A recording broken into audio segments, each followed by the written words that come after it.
നമസ്കാരം, എൻ്റെ പേര് രശ്മി. ഞാൻ SCT ഹോസ്പിറ്റലിലെ ചൈൽഡ് ഡെവലപ്മെൻറ്റ് തെറാപ്പിസ്റ്റാണ്. നമ്മളുടെ അമ്മമാരുടെ ഒരു ധൃതിയാണ് കുഞ്ഞുങ്ങൾക്ക് എന്താ പറയുക പശുവും പാല് കൊടുക്കുക എന്നുള്ളത്.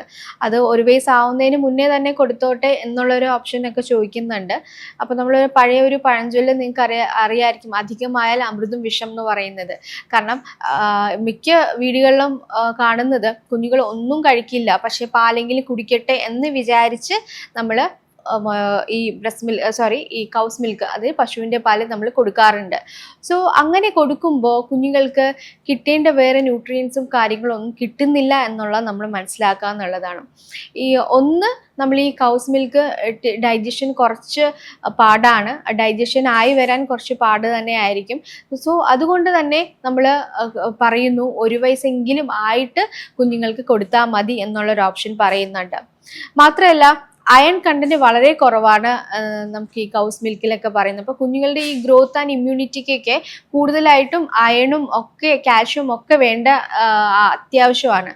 സോ നമ്മൾ പാല് മാത്രം കൊടുത്ത് ശീലിപ്പിച്ചു കഴിഞ്ഞാൽ, വേറെ ഫുഡ് കഴിച്ചില്ലെങ്കിൽ പാല് കുടിക്കട്ടെ എന്നൊരു ഓപ്ഷനിൽ പാല് മാത്രം കൊടുത്തു കഴിഞ്ഞാൽ ഈ അയൺ, കാൽഷ്യം അങ്ങനത്തെ കണ്ടന്റ് കുഞ്ഞുങ്ങളുടെ ശരീരത്തിൽ അബ്സോർബ് ചെയ്യുന്നത് കുറവായിരിക്കും.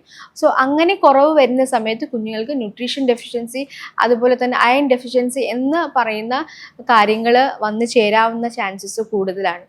മാത്രമല്ല ഓവറായിട്ട് നമ്മൾ ഈ കൗസ് മിൽക്ക് കൊടുത്തു കഴിയുമ്പോൾ കുഞ്ഞുങ്ങൾ സാധാരണ ഫുഡ് കഴിക്കാനായിട്ട് മടിക്കും. പച്ചക്കറികൾ, ഇലക്കറികൾ, അതുപോലെ തന്നെ മറ്റു ഫ്രൂട്ട്സും കാര്യങ്ങളും എല്ലാം കുഞ്ഞുങ്ങൾ കഴിച്ച് വളരേണ്ടതാണ്.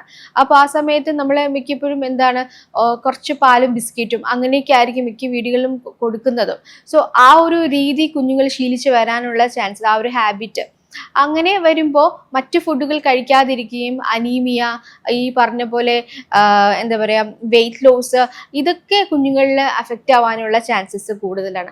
അപ്പോൾ നമ്മൾ പശുവും പാല് കൊടുക്കുന്നതിൽ തെറ്റില്ല, പക്ഷെ അധികമായി കഴിഞ്ഞാൽ കുഞ്ഞുങ്ങളുടെ ശരീരത്തിൽ, കുഞ്ഞുങ്ങൾക്ക് ഹെൽത്തിന് വേണ്ട രീതിയിലുള്ള ന്യൂട്രീഷനും പ്രോട്ടീനും കാൽഷ്യവും വൈറ്റമിൻസും ഒന്നും കിട്ടാതിരിക്കുകയും ചെയ്യുന്നുണ്ട്.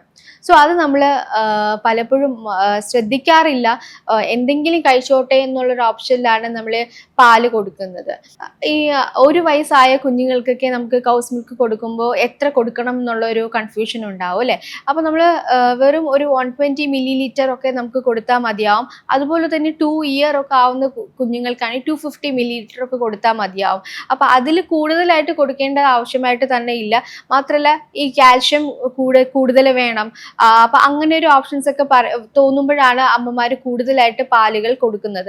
കാൽഷ്യം കണ്ടന്റ് ഈ പാലിൽ മാത്രമല്ല, ചില മീനുകളിലും ഒക്കെ കാൽഷ്യം കണ്ടന്റ് അടങ്ങിയതുണ്ടാവും. സോ അങ്ങനത്തെ ഫുഡുകൾ കൂടുതലായിട്ടും കുഞ്ഞുങ്ങളെ കഴിക്കാനായിട്ട് ശീലിപ്പിക്കുക, ആ ഒരു ഹാബിറ്റ് കൊണ്ടുവരാനായിട്ട് ശീലിപ്പിക്കുന്നതായിരിക്കും ഏറ്റവും നല്ലത്.